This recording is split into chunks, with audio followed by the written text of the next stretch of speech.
Welcome back to Greater Cape Ann Highlights, a segment presented in partnership with the Greater Cape Ann Chamber of Commerce and ICAM, where we spotlight different businesses across the Greater Cape Ann region. My name's Olivia Prezodes, and I'm your host. In today's episode, we're going to sit down with Cara Hutchins of Communications Inc. and Melissa Tarr of Design of Mind. Please join us as we sit down with these two businesses and learn about their journey of becoming business owners.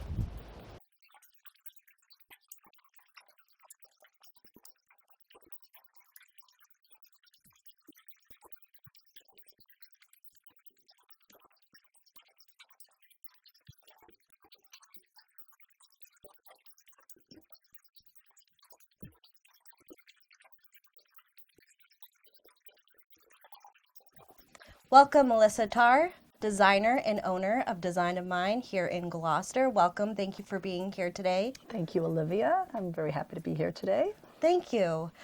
So could you tell a little bit about yourself, your path to becoming a designer and a small business owner? Okay, well, I was in wholesale apparel for about 10 years, and I decided to branch out on my own, wanted to do something more creative. So in 2013, I started doing upcycled jewelry, and I was selling it at artisan events, different craft fairs, a little bit of everything, and ramped it up. In 2014, I started making an item called the Flutter Shawl, which a lot of people know me for, and continued with those events and doing bigger women's conferences and traveling cross country and doing wholesale with that item. And in 2017, I opened my own store here, Main Street in Gloucester, very exciting. And it just kind of morphed into adding new lines to my store, along with ones that I made. And in 2018 I started doing repurposed, upcycled jackets and shirts, which was really filling my passion. It's what I love to do. And here we are now. Today, we're just still doing a very eclectic mix of many different designers from all over the globe and things that we also make here. Wonderful. And I personally really love the custom jackets. Thank you. I'm going to have to pick one up. Could you talk a little bit about your design process? So I love to use reclaimed, upcycled, recycled items. In my jewelry, I always use recycled metals. I always like to look at something and see it from a different point of view. Like I used to do necklaces out of drawer pulls and see something, just something you wouldn't, the unexpected, I guess is the best way to say it. And the same with my jackets. See a fabric that you wouldn't normally picture to be in there and pair it with something else. Like bright colors, I like textures, and I just love using anything that has a past history. Yeah. So. And could you talk a bit about your curation process, like what items you pick specifically to be in your store? So having had the wholesale connection I did for 10 years, I met many people in the industry. So I made some great relationships there. And so now flipping over to doing my own retail store, I called on a lot of people that I had met through those channels and got some really interesting lines in. So, and I always like to do something just off the beaten path as much as I can. I want people to come into the store and be able to find that one-of-a-kind item that they can't find somewhere else, unique, and just very interesting. So I'm always sourcing, and even having been at the artisan fairs, and you find a lot of handmade goods that I can bring in here to also help encourage other artists too. People expect when they walk through the front door of Design of Mind? Positive energy. There's a flow in my store. People tell me about it. It's palatable. You walk in, you feel welcome. You feel a very good, welcoming vibe. You can expect to have personalized service. You can expect to find something unique in here. You can also come in for a compassionate ear. A lot of people come in and they just want to talk, and they might want to tell you about their day, and they might want to tell you about what they're going through. And we are welcome to that. And that's what it's all about, is really being in community with other people, especially having gone through the pandemic and being isolated. People come out that still have not, I haven't been in a store for how many, years. I'm like, what? So they just want to talk and that's okay. It's not really about, I say, it's not really about selling clothes. It's about the human connection we have and what we can provide or encourage in other people. And when you walk in, there's always someone there to say hello to you, ask you how you're doing. Yeah. It's very warm and inviting and very unique in here. Yes, So thank you. could you talk a little bit about what makes your business unique that maybe the community doesn't know about? So I think when you walk by my front windows or any boutique for that matter, you look in and you see, oh, well, they have this type of dress. You immediately put them in a category. Okay, they're preppy or they're classic or that's a bougie boutique. Immediately, I always change my windows frequently for people that don't end up walking in. So they know we are not about one style. We like to outfit the mother, the daughter, the granddaughter. So from ages 18 to 80, they can all find a little something that speaks to them, that they're like, oh, this is really cool. So we're not put in a box. But because of that, you have to come in here with an open mind and be able to spend time, because I don't buy really deep in my lines. I like to have one-of-a-kind pieces, and you'll get that beautiful vegan green leather jacket, and I have one of them. So people like it. It's like finding a little treasure. Yes. So they have to hunt a little bit. Yes. So if you're coming in to run in and run out, people that know the store know where to go. But if you're just new in here saying, I just need a pair of black leggings, yes, we do have those, but there is so much more. And you have to really peruse it and take your time. And the art and design that you put into your space here is also very colorful, and we keep on saying unique, but how did you decide the vibe of the business? Well, so it's kind of like me. I'm not one style. It's colorful. It's like I don't want to commit to anything. I bounce around. So, oh, this is the trend this week, and then we're going to do this, and it's like it's constantly evolving, changes, and we do floor moves often too, because we're always, oh, well, this looks good over here, and it's very. I like to think bohemian, but then I have other parts of it which are not. I love to bring in pieces of furniture, painting. Like I just like to dabble in a lot of different things. So that's really kind of speaks to me. Yep, it definitely does. And why Gloucester? What made you open a business in Gloucester and specifically Main Street? Well, obviously I'm a longtime resident of Gloucester. I love my island. I'm inspired by the beauty of Cape Ann, and it was just very kismet that this space became available. It was actually the space where I did my very first show at the Sidewalk Bazaar, selling jewelry right in front of this store. And I peeked my head in the windows and said, wow, and it was an artist studio at the time. And I said, wow, what a really cool space. Maybe someday I'll have a store like that. And it just turned out it became available 3-4 years later, and was meant to be. So it was an energy that was drawing me here. So yeah, it's definitely a wonderful place to live, to work, to visit. For a woman looking to start their own business, what advice would you give? Be passionate. Be passionate about what you're doing, because to own your own business, it's a big commitment.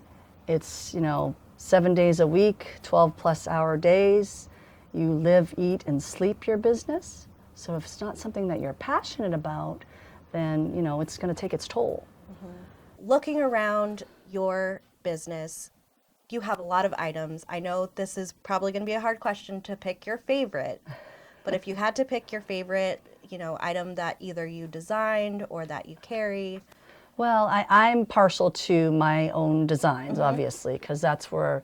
So I have to always show people my flutter shawl. It's what started my business. I said I wouldn't even have a storefront if it wasn't for this product. So that would be my favorite, or my custom jackets. And I now have ideas for new lines that I'm going forward with. But that would be my favorite, because I feel like I owe my success in having a brick and mortar store to that product. I really do. And the flutter shawl is very unique. To repeat that word again, and you can wear it many different ways.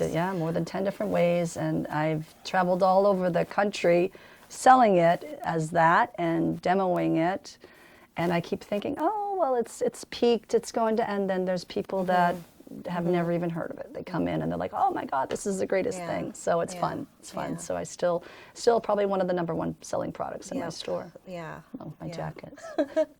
Yeah.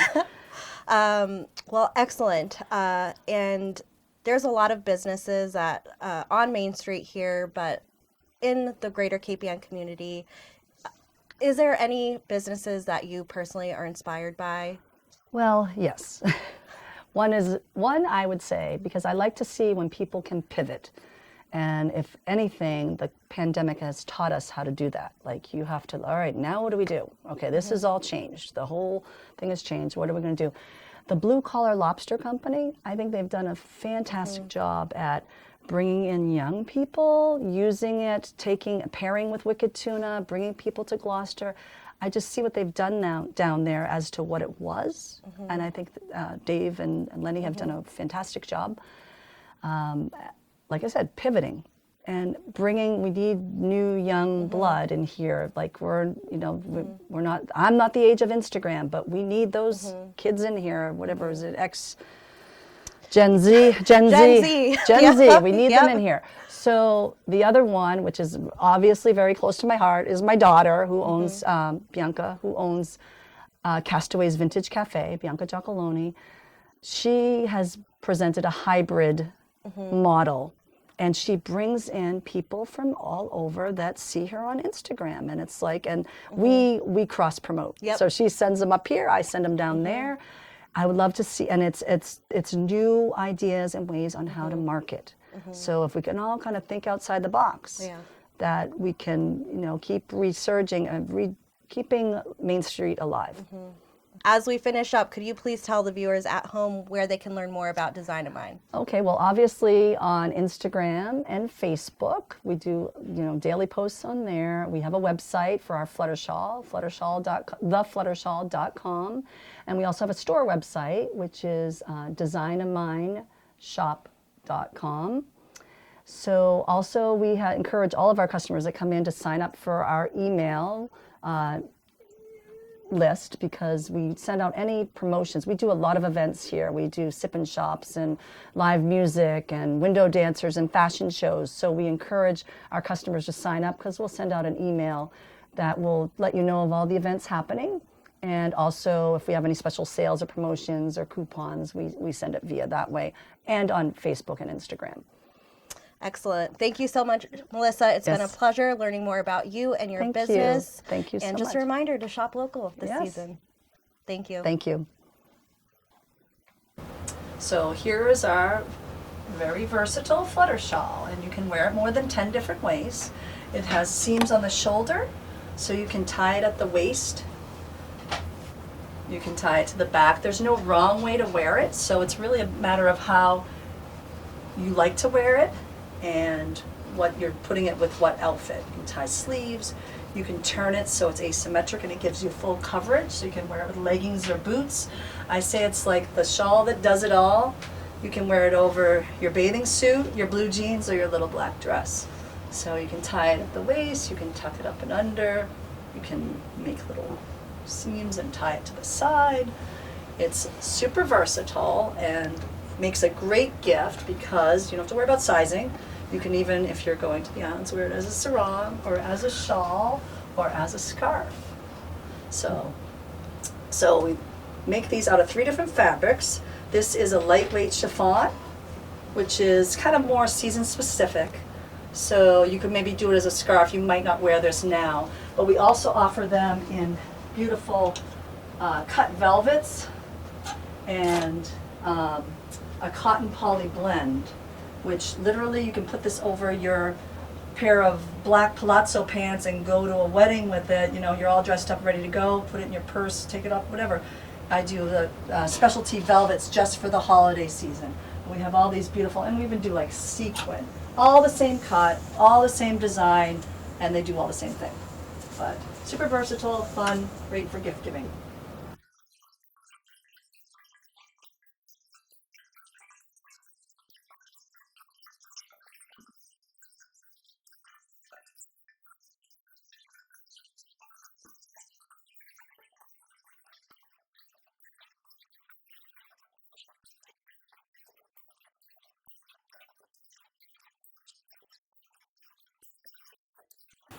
Welcome. We are here today with Cara Hutchins. Welcome, Cara. Thank you very much. I'm delighted to be here. Delighted to have you. Thank you. So we're going to get to know you a little bit today and your business, Communications Inc. Could you first introduce yourself a little bit to our audience today? I'd be delighted to do that. Yes. Hi, everybody. I'm Cara Hutchins. I started Communications Inc. More than 20 years ago. My background was in Wall Street. I started off as a stockbroker, but always had a passion for advertising. And I came up here to go to business school. I worked at State Street as an advertising director, worked on the agency side for a little while, and then decided to start up Communication Inc. So I think of myself very much as, rather than a business person who I think is concerned about profits, an entrepreneur who's really concerned about the outcome of the work they do and making an impact. And I also consider myself to be an activist around reproductive health issues, social justice, and the environment. That is quite the background. Very impressive. Could you talk a little bit about starting your journey that you took to start your own business? Because it's a big jump to go from the stock market into starting your own business. It definitely is. That is true. I think that what I found, and I guess that really what inspired me to start Communications Inc. is that marketing's a really crowded field. You can do it yourself if you want. Or you can hire a very big agency, and there are a lot of different options within that. And I also noticed that the world was changing quickly, it was getting very noisy, and that for a lot of organizations, finding a marketing partner was hard. They could cobble it together by hiring a website designer or doing things that were very project-based. But that rather than focusing on taking a project-based approach to things, I thought it was more important to partner with the clients and get to know them, listen to where their challenges were, where they thought their opportunities were, hear from their clients, hear from their internal audiences, what the company was like, and then work with them together to come up with a marketing plan and a budget that made the most sense for them. So that's how we approach marketing at Communications Inc. Very nice. Could you talk a little bit about being a woman entrepreneur within this marketing and advertising and communication space? Yep, I would be happy to. So when the pandemic hit, like so many small businesses, all of our work was put on hold. So we used the time to get certified with WeBank. So the Center for Women Enterprise in Boston helped us through the process, and we were certified a year ago. And that's been an incredibly helpful resource to us, because I find that being a woman entrepreneur, especially in marketing, can be a bit of a challenge, because sometimes I think as women, they think that this is a hobby for you as opposed to a career. And the way that will manifest itself is in the form of pricing a lot of times. And I've been to a lecture where I've heard one of the speakers say, as women, we need to demand fair pricing, we need to get compensated for our work, and then sat in a pitch with the same person and had her say, oh, this is too much money. And so I think, my advice to other women entrepreneurs and to other women in marketing is to know your value, understand that experience is worth something, and you bring a lot to the table, and having the confidence to also sometimes say no to projects. Unprofitable projects, you might think, oh, well, it's worth it to do it to get the experience or to make the connections, but in the long run, I've realized it's not a good business strategy. That is so true. As a woman, it can be hard to say no in the professional space, but you have to know your limits, and you want to put, as much as you can to be, have a successful job. So having to say no is pretty tough. I think it's hard as women to say no. Yes, I think we do tend to say yes or bite off more things than we can choose. And the way that we've balanced it at Communications Inc. is that we do some pro bono work for organizations. We are a mission-driven organization, so our client roster is made up of organizations that are in alignment with our values. And then there are opportunities where we will, if we have some extra capacity, help out on a pro bono basis. What aspect of your work are you most passionate about? That is a great question. And I have to say, without hesitation, it's what we call our deep dive. And the deep dive is where we meet our clients for the first time. And it's really grounded in strategic marketing work. And what we do is, we're intentional listeners. We ask questions. We get to know our clients, their business, their clients, their staff. And we use that knowledge that we gain to really actually coach the leaders of those organizations, the CEOs, the CMOs, the entrepreneurs, with that outside perspective, but that deep knowledge that we have and a shared interest in their success, to empower them to grow intentionally as opposed to accidentally, and to consider the opportunities they have, and to use that exercise as a way to maximize their budgets, be very intentional in what they're saying, where they're saying it, how they're saying it, and I find it a very energizing process for them, because we all know you get into a bit of a rut with your daily job, and to have somebody come in with that fresh perspective as an ally who's committed to your success is really eye-opening. And the feedback we get after the deep dive is that it not only impacts the marketing, but it actually impacts all aspects of their business. They sometimes make some organizational changes, or they consider some new opportunities that they might not have. And it's just fun to watch where it goes from there. Do you think the deep dive makes Communications Inc. stand out, or is that something unique about Communications Inc. that maybe other marketing companies don't offer?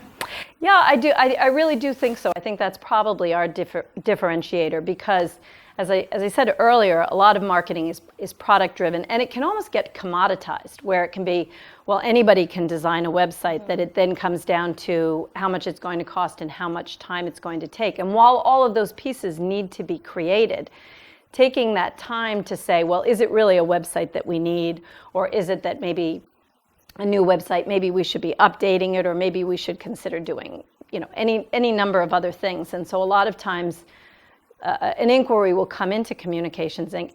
asking for one thing, but by the end of the process, we've actually unlocked a lot of different opportunities that have made a bigger impact. And so it's that partnership with clients, spending their budget like it's your budget, really being almost fiduciary with their marketing responsibilities, that I think is so special. Could you talk about someone within the greater KPN business community, whether it's an individual or a business, that you're personally inspired by?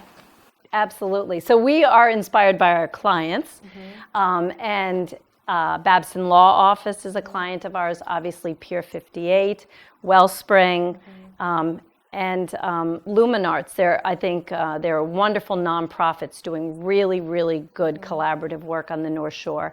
We're also inspired by our collaborators. Herman Diesla is on the chamber. I think he might even be on the board now. He just joined our board. He's wonderful. Diesla Media. Yep. Yes, and so we've worked with him. I met him, and actually Steve Filosa is a board member through Prep at Pingree.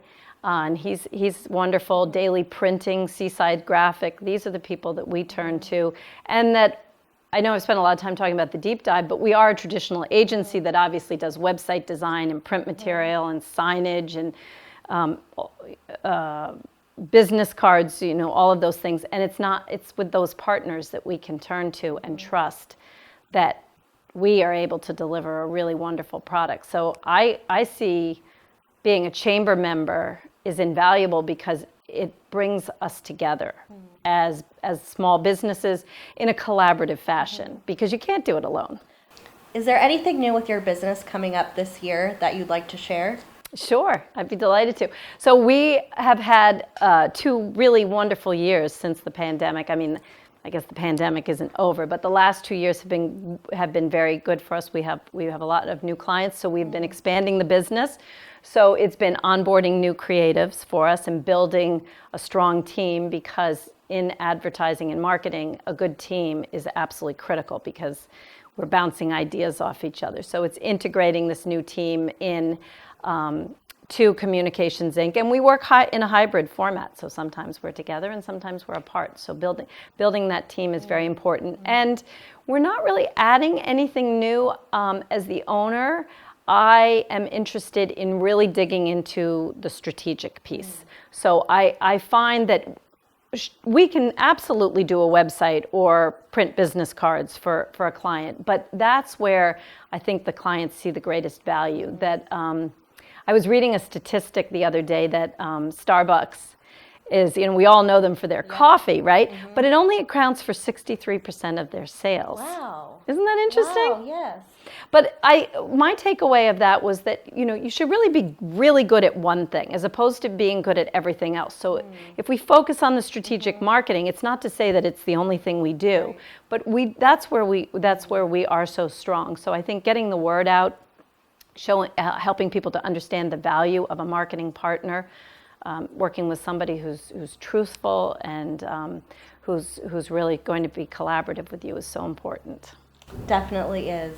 Thank you so much, Cara. It was wonderful to get to know you more, your business more. I hope the listeners at home will reach out to you for their marketing and communications and all of their needs. Could you please let everyone at home know where they can learn more about you and your business? Absolutely. So we obviously have a website. It's cominc.com. So it's Communications Inc. abbreviated. We're also I'm on LinkedIn. Communications Inc. is linked on LinkedIn by my name, Cara Hutchins. We are on Facebook and Instagram. But I think the best way to reach me is just to pick up the phone and call. Face-to-face is the best. Always. Much agreed. Thank you. you So much. Thank you. Thank you for joining us for this episode of Greater Cape Ann Highlights. Please be sure to follow Communications Inc. and Design in Mind on social media to learn more. We'll see you next time.